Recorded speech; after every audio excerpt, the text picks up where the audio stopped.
Hi guys, so in this video we're going to be showing you how to add a proximity tag onto your PowerMaster 30 panel. The first thing you want to do is get into the user menu. So to do this, press the next button and press OK on user settings. Please enter code. Enter your code, in this case it's 1111.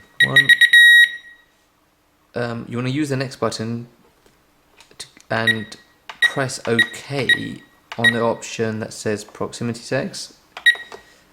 Press OK again when you see the option that says add new tag.